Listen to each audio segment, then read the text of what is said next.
Anthony T. Browder is the founder and director of the IKG Cultural Center and leader of the ASA Restoration Project, the first African-American archaeological expedition in Kemet. Mr. Browder is an author, symbologist, publisher, cultural historian or cultural memory specialist, artist, and an educational consultant. He recently made headlines as the first person to lead an American African archaeological expedition to Egypt. He has also published a book about his pioneering work, Finding Karakhanum, the collaborative rediscovery of a lost tomb. He is a graduate of Howard University's College of Fine Arts and has lectured extensively throughout the United States, Caribbean, Africa, Mexico, Japan, and Europe on topics pertaining to African and African American history and culture. Since 1987, he has led over 20 tours to Egypt. Mr. Browder is the designer of the famous Egypt on the Potomac field trip, which he has been conducting for over 20 years. He is author of two classic publications, From the Browder Files and Nile Valley Contributions to Civilization. He has devoted 30 years researching ancient Egyptian history, science, philosophy, and culture. He traveled to Egypt 47 times since 1980 and is currently funding and excavating two 25th Dynasty tombs in Luxor, Egypt, with the South Asasif Conservation Project. The research has led Mr. Browder to the conclusion that ancient Africans were the architects of civilization and developed the rudiments of what has become the scientific, religious, philosophical backbone of mankind. It is from this framework that IKG has concentrated its research and disseminating its findings. Through IKG, Mr. Browder sponsors lectures, seminars, cultural field trips of Washington, D.C., publishes his research, and has conducted study tours in Egypt, West Africa, South Africa, and Mexico since 1987. Anthony T. Browder.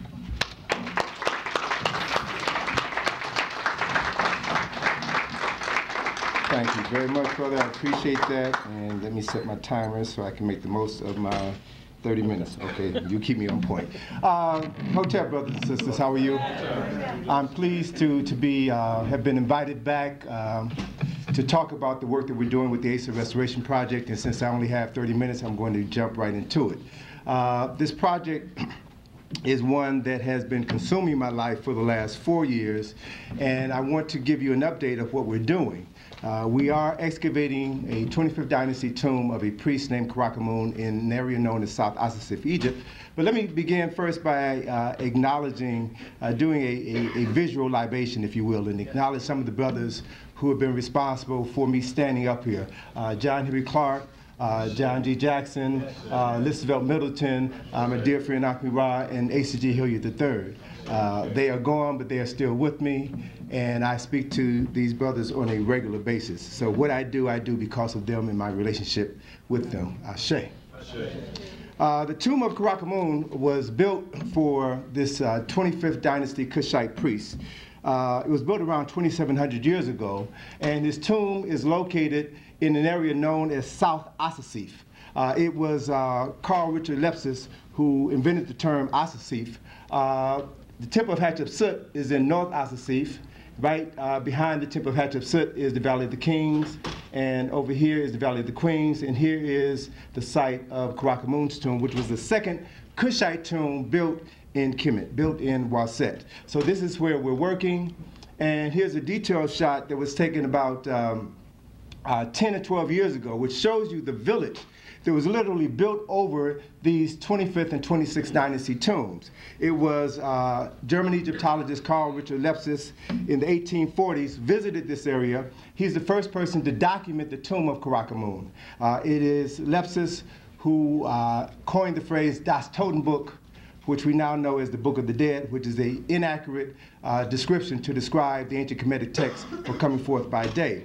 It was an Austrian architect by the name of Dieter Eigner who in 1984 wrote the definitive books on the tombs of South Asasif. He was the last European to visit the tomb of Karakhanum before it disappeared in the 1990s.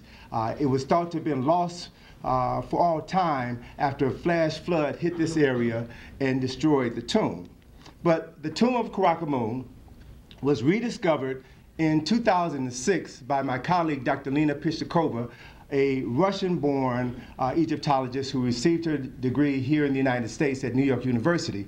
She discovered the tomb of Karakhanum while she was working in ASA for the Metropolitan Museum. And in her spare time, using Dr. Agnes' text, she was looking for these lost tombs and found it underneath the village. And as a result of the work that she started doing in 2006, the Egyptian government stepped in 2009 and demolished all of the homes, relocated the people who were living in that area. So now we have unfettered access to this site. So when I met Dr. Pistakova in 2008, she was 2 years into the excavation and had used her own funds because very few Egyptologists are interested in the 25th Dynasty. Why? Because that's the only period in Egyptian history where traditional Egyptologists will acknowledge it was a black-ruled dynasty. And very few people are interested in studying the black presence in the Nile Valley, the black presence in Africa. So she funded this project herself. And so after meeting her and being convinced of the significance of this work, I made a commitment to raise funds for this project. And we've named the project the ASA Restoration Project in honor of Dr. Asa G. Hilliard III, who passed away in Egypt a year earlier on August the 13th, 2007, while he was participating in the ASCAC conference. He actually died in Sadat Hospital in Cairo. So what better way to honor our ancestors than to name an institution after him? And so we established the ASA Restoration Project in 2007. It is a nonprofit 501c3 entity that we've used to raise funds to work on the excavation and restoration of the tomb of Karakhanum. So we began funding this project seriously in 2009. So what I want to share with you is what we have done. When I say we, I mean everyone who has contributed to this project. We've been raising funds for the last 4.5 years. And so I want to give you a look at what we've done. We have taken missions to South Africa since 2009. We did one mission in 2009. We did 2 missions in 2010, 2011, and we did 3 missions this summer. So these are photographs of some of the people who have volunteered to spend 2 weeks during the summer to work at this site at the tomb of Karakhanum in South Africa. So again, for those of you who have contributed to this project, I want to show you how your investment has paid off. A general overview of the tomb. This is a reconstruction of the tomb of Karakhanum. It was originally built out of limestone 20 feet below ground level. It consists of 2 pillared halls. The first pillared hall consists of 8 pillars, and on those 8 pillars, the pillars on the north side of the wall contain the hours of the day. The pillars on the south side contain the hours of the night. So we have here the book of the hours in the first pillared hall. And on the walls, on the north side and the south side, are specific passages from the book of Coming Forth by Day. In the second pillared hall, we have 4 pillars, and on those 4 pillars are additional texts from the book of Coming Forth by Day. So we have in this tomb of Karakhanum a wonderful environment where all of the words that his soul would need to say in order to ensure its rebirth are inscribed on the walls so that he can have that final judgment when his heart is weighed on the scale of Ma'at and be declared Ma'at Keru. We found a total of 7 tombs, some original, some intrusional tombs or burial chambers built inside of his tomb. So this is a general overview, and this is what that site looked like in 2006.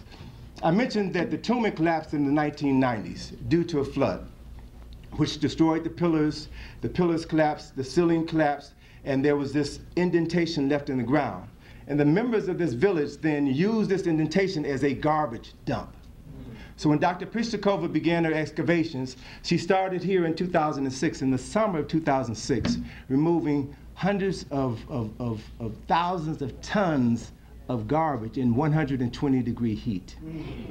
And as they began to excavate, they slowly began to find traces of this tomb 15 feet under the earth as they dug down deeper and deeper. So In 2007, she began excavating the first pillared hall, and then they found this wonderfully carved, larger than life-size image of Karakhanum, this priest sitting in a chair.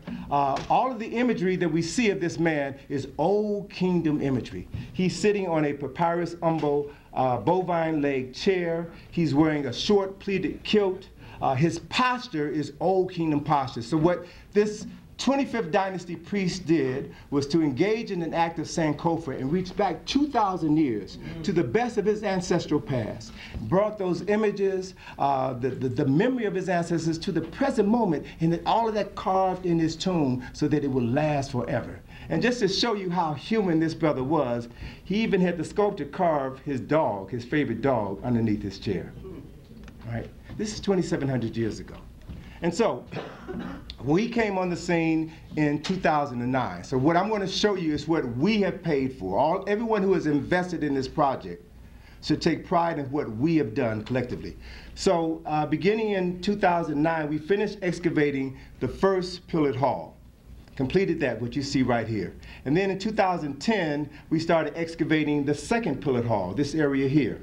And during this excavation process, found stairs that led down into the earth. It took us about 2 weeks to dig up the stairs. By the end of that 2-week period, we had excavated the stairs which led down into the burial compartment, the primary burial compartment of Karakhanum.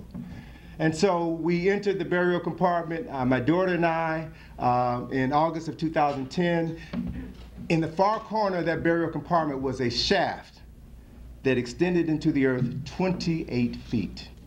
At that time, we didn't have a 30-foot ladder, so we did the next best thing. We tied two 15-foot ladders together. And here you see my daughter descending the shaft.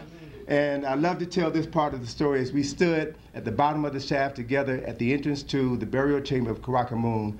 I made an executive decision to have my daughter go in first so that she could be the first African American in history inside of the tomb of Karakhanum. And here we are inside of his main burial chamber.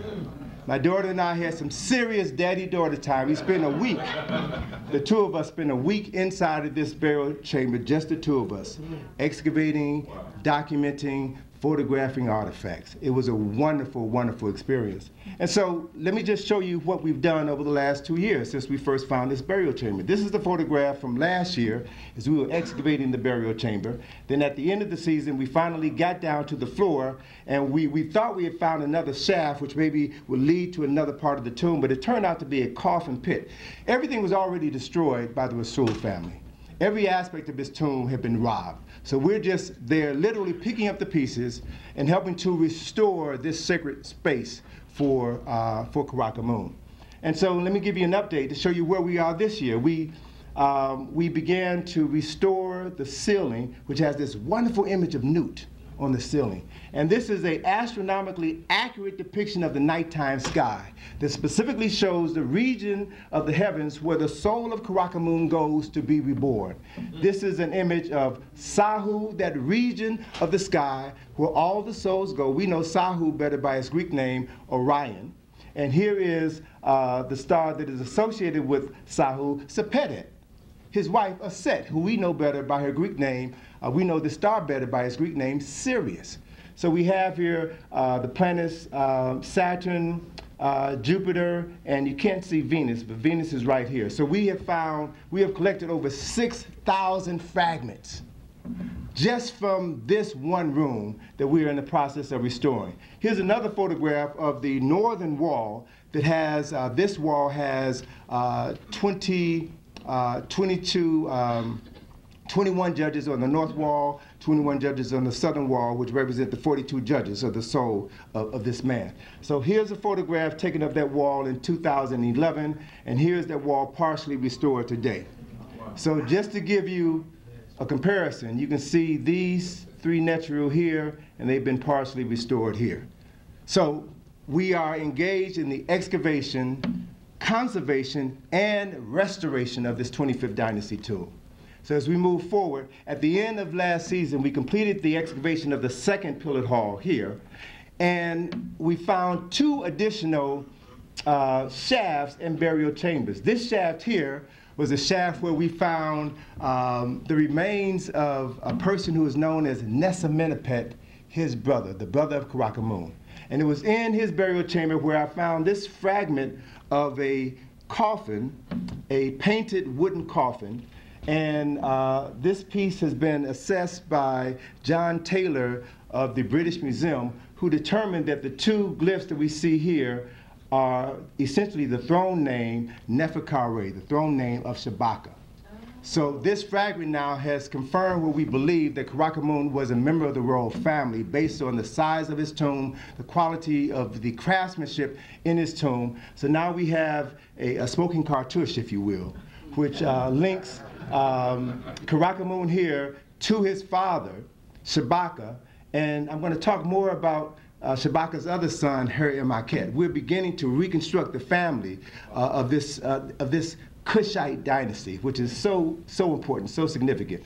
So the other part of the process is restoration. So here we see one of our workers, one of our conservators, restoring one of the 12 pillars that comprise the tomb of Karakhanum. So what we've been able to do is, in the process of excavation, is find the pieces, the texts that were on each of the pillars. So these are the pillars in the first pillared hall that give us the hours of the day. So we know what's on each of the three faces of the pillar, and we can use these glyphs as we find them, these fragments, to begin to insert them into the pillar. So we now have the capacity to reconstruct this entire tomb. Right, and that's what we're engaged in right now. That's going to be the most expensive part of this process. We'll finish our excavation next year, but then we have to restore everything so that this tomb could be open to the public. So here are two objects that we're excavating at the entrance between the first pillared hall and the second pillared hall. Here's another shot of two walls that we've restored, and the site looks totally different now. We've rebuilt the wall on this end.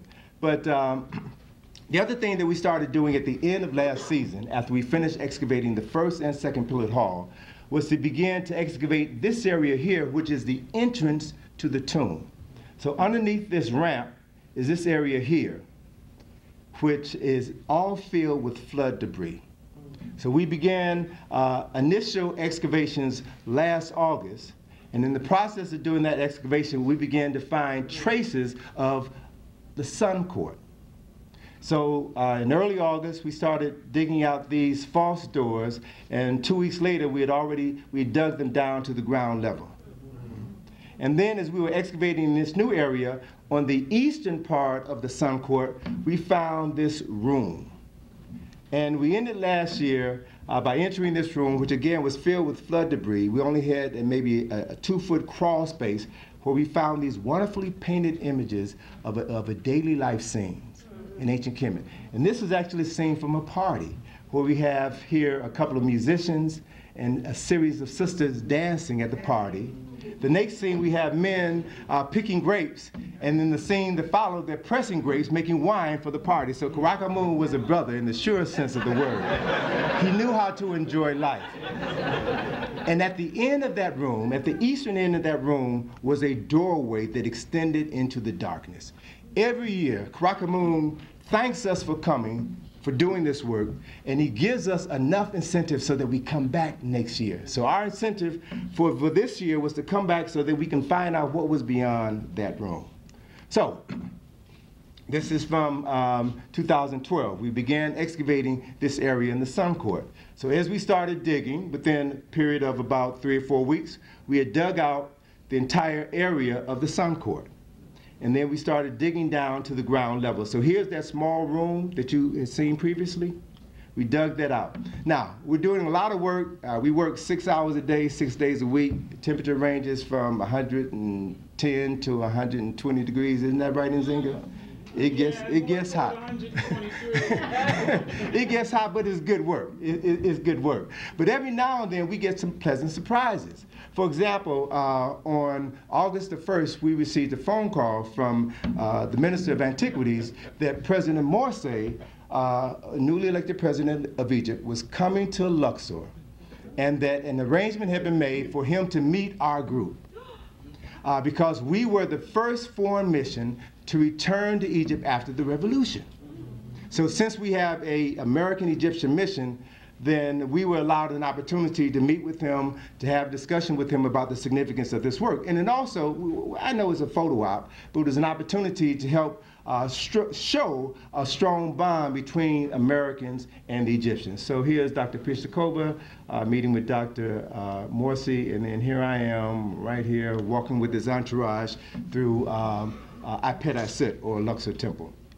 So back at the tomb, all right? We're back at the tomb, and we're working on excavating the sun court, but at the same time, we're working on the other side of the sun court, 20 feet above and 40 feet to the east of the sun court, where we found in June 14th of this year, a step, a single step going down into the earth.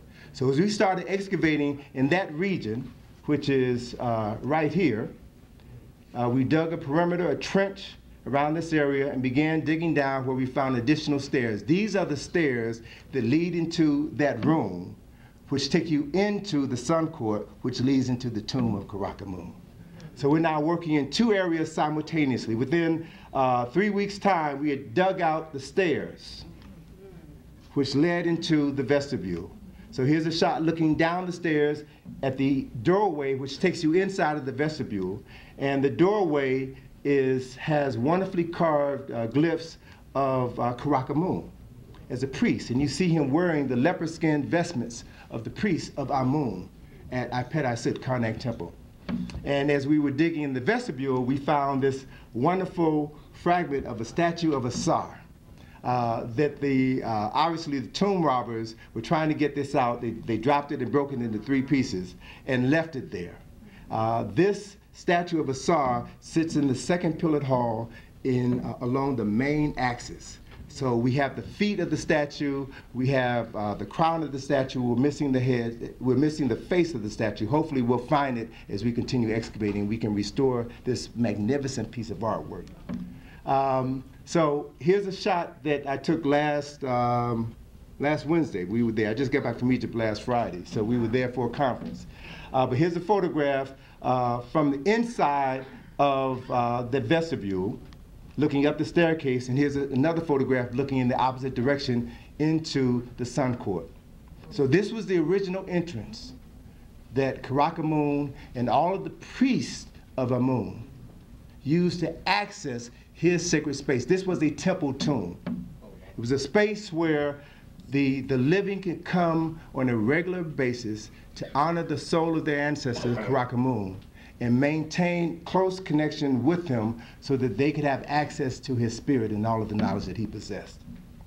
So here's a photograph of the sun court, the partially excavated sun court. And the sun court contains a series of features that are called per-new chapels. Here is one of the 12 per-new chapels that are on the northern and southern side of the sun court. And it's my contention that these chapels, per-new chapels, which look like radiating starbursts, actually in the sun court to represent the equinox, the 12 hours of the day and 12 hours of the night.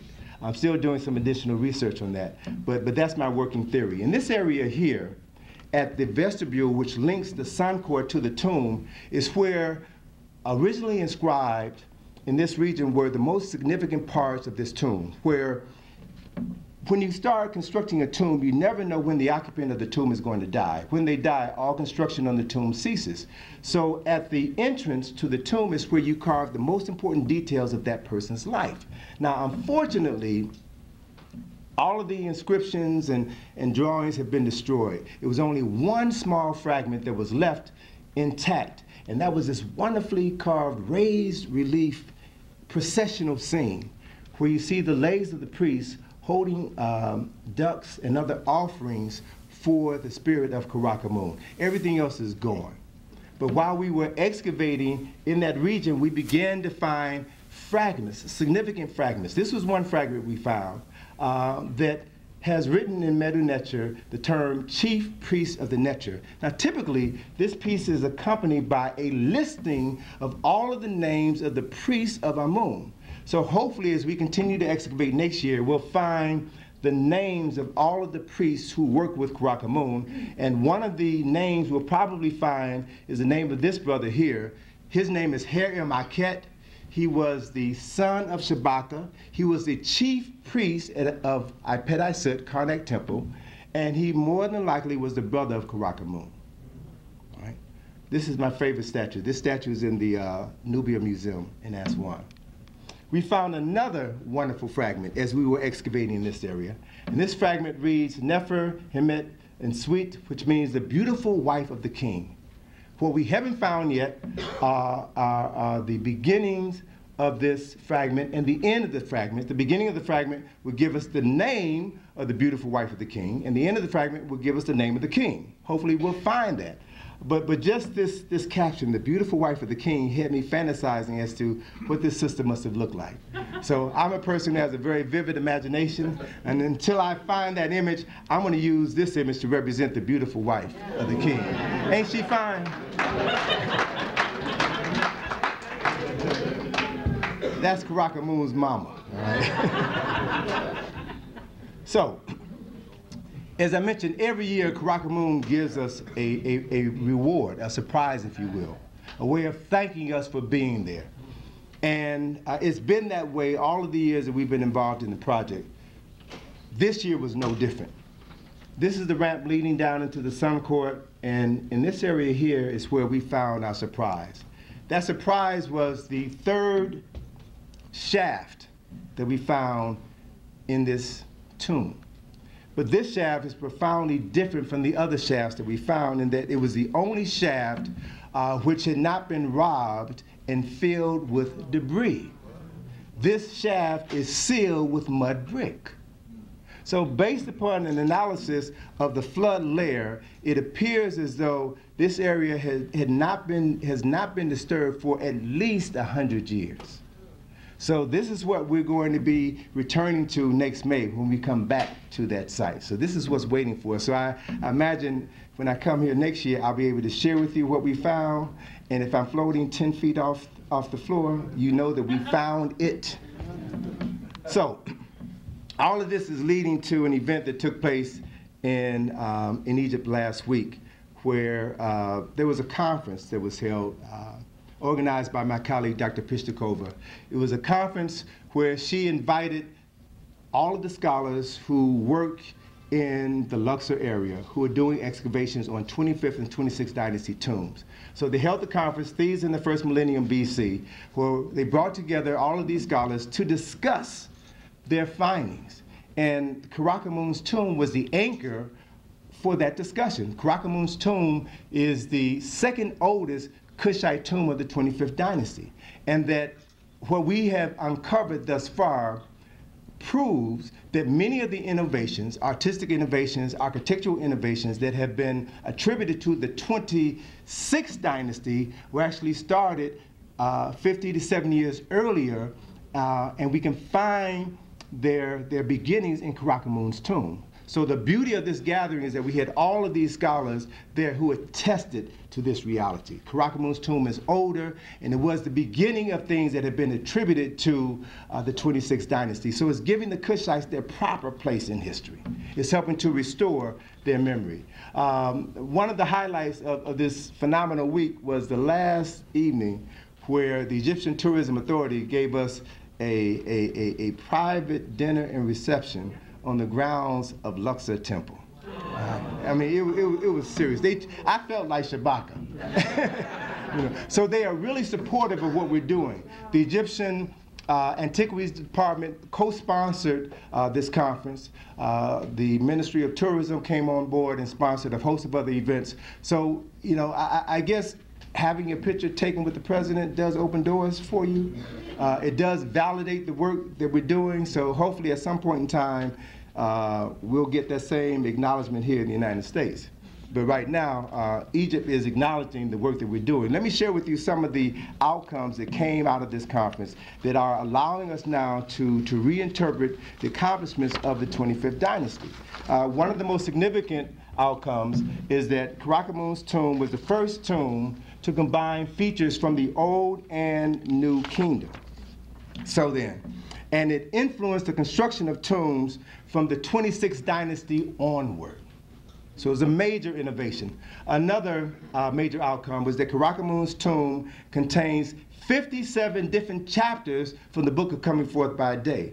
It contains 8 duplicate chapters, and it may have as many as 70. We're not finished yet analyzing all of the text there. So what that means is that Karakhanum's tomb has more text from the Book of the Dead than any tomb of the late period on the west bank of Luxor. Another example of Karakhanum reaching back into his ancestral past and bringing that knowledge into the present moment. Another major outcome was that Shabaka and Taharqa built more chapels and temples at Ipet-Isut than any other kings. The last day of the conference, we did a field trip at Karnak Temple. We had lectures by members of the French Concession, which this organization has had a hold on all of the excavations at Karnak Temple for over 100 years. And so they shared their research on the 25th Dynasty. They showed us what they have uncovered. And so there are a host of chapels and temples that were built by Shabaka and Taharqa. More chapels and temples than any other king at Ipet-Isut. Okay?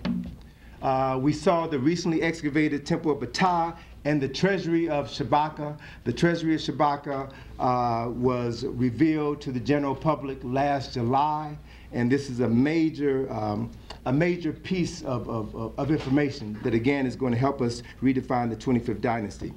And then something else that I found at this conference is that there are a host of Kushite priests who are buried in Abydos.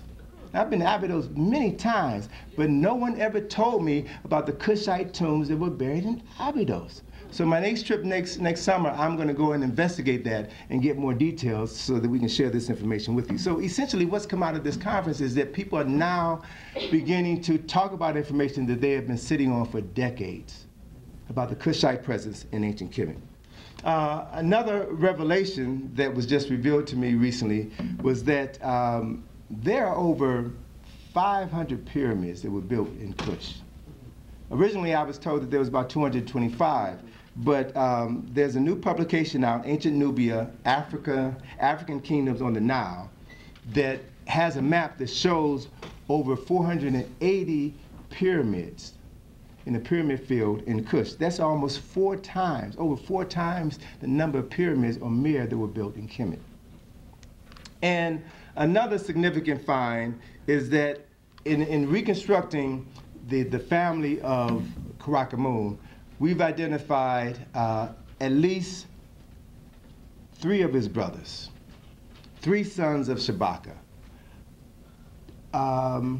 2 of them were priests. Actually, 3 of his sons were priests, and the 4th son was a king. We now know that Karakhanum, Nesamenepet, and Haramakhet were all priests of Amun at Karnak Temple. But I've also just recently found that Tanut Amen, the 5th king of the 25th Dynasty, was also a son of Shabaka. They probably had different mothers, but they're all sired by the same king. So our perception of the significance of Shabaka and the 25th Dynasty is changing dramatically, thanks in large part to the work that we're doing. So it's giving us new evidence to begin to showcase the relevance of the 25th Dynasty. So my time is just about up. Let me wrap up quickly by just referencing the significance of the ASA Restoration Project, the ASA South Asasif Restoration Project, which is dedicated to restoring the tomb of Karakhanum and preserving the legacy of Dr. Asa III. As was mentioned at the conference last week, the ASA Restoration Project has raised over 1 million Egyptian pounds, which is roughly $164,000. We did this. We collected that money over the last 4 years, which made the excavation of that tomb possible, which made this conference possible. So the scholars now can come together and talk about these Kushite kings and the important role that they played. But we're not finished yet. While we do expect to finish the excavation of Karakhanum's tomb next season, we've got another local tomb waiting to be excavated, and that's the tomb, this tomb here, which is the tomb of Karabashkin. Karabashkin was the mayor of Waset. His was the first Kushite tomb built in Kemet. His tomb had been destroyed by the Rasul family, but from the stories that we've been told, they didn't take everything out of the main burial chamber. So after we're finished with Karakhanum's tomb, we're going to start working on the burial chamber of Karabashkin. We also have received invitations from officials in the Sudan to come and excavate in the Sudan. And members of the French archaeological team at Karnak have also extended an invitation to us to come there in Karnak and excavate some of the 25th Dynasty tombs that are there. So not only is the sky the limit, but we now have our foot in the door. And we're in a position now to do something that neither CHEIKH ANTA DIOP or Teofilo Obianga have been able to do active research in the field, excavate the tomb, and to share those findings with our community. So in closing, let me just say that for those of you who are interested in what we're doing, you can support our work by making a contribution to the ASA Restoration Project. If you're interested in coming and participating in the mission next year, you can go to our website and get the details on how you can join us next year or the year after. There's an application process that's required in order for us to get a permit to work there in Egypt for everyone who's a part of our mission. And I invite you all to be a part of this historic undertaking, and I thank you all very much.